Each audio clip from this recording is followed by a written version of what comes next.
staat in het teken van knutselen. Nou, was het de bedoeling natuurlijk om met de kinderen te knutselen in de kerstvakantie, maar de kerstvakantie is helaas vervroegd vanwege de lockdown.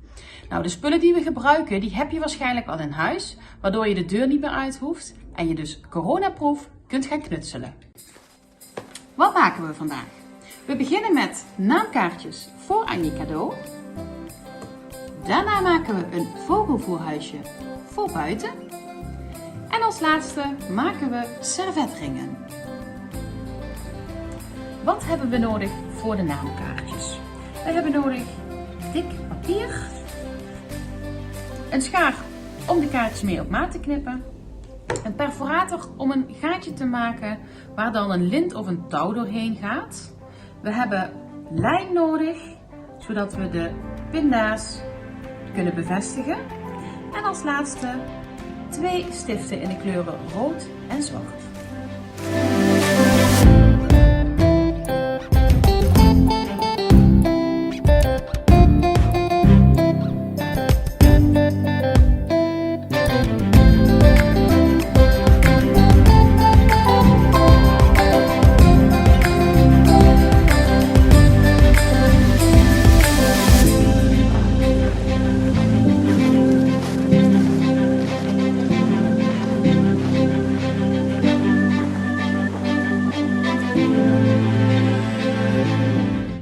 Hoe leuk is dit eindresultaat?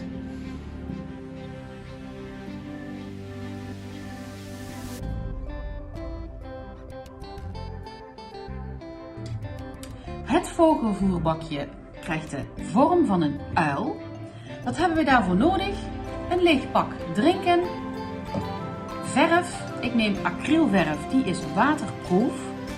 Daarvoor hebben we ook een kwast nodig, een schaar en een mesje. Kinderen, laat dit vooral door je ouders doen en doe het niet zelf. Dan heb ik een stokje nodig. Ik heb gekozen voor eetstokjes, die had ik nog liggen.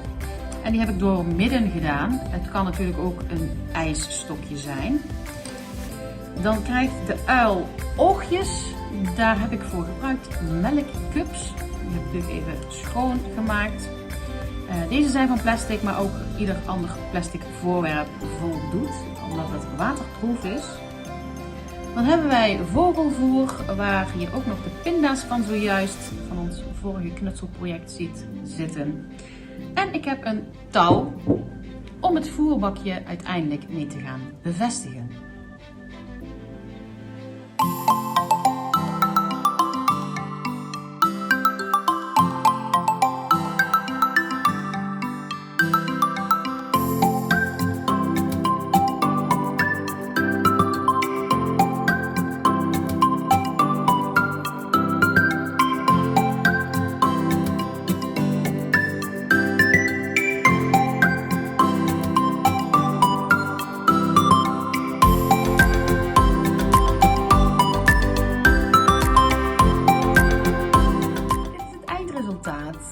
Van het voerbakje.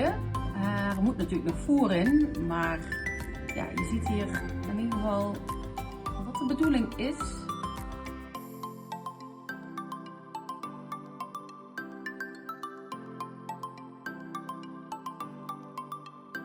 Nou, wat hebben we nodig voor het maken van de servetringen? Keukenrol of een wc-rol, een schaar, een kwast en verf. En dan lijm voor het opplakken van alle frutsels die we hebben. Ik heb hier bijvoorbeeld confetti, maar we hebben ook glitters.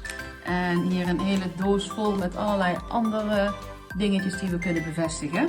En als we dat allemaal hebben, dan kunnen we beginnen.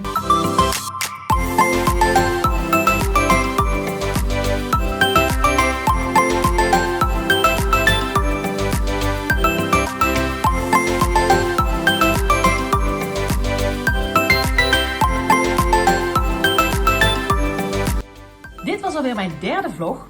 Ik hoop dat jullie het leuk vonden. Ik heb in ieder geval veel plezier gehad met knutselen. Gaan jullie nou ook iets leuks maken? Laat het me dan weten in een reactie onder deze video. En ik hoop dat jullie ondanks deze rare tijd toch fijne dagen zullen hebben.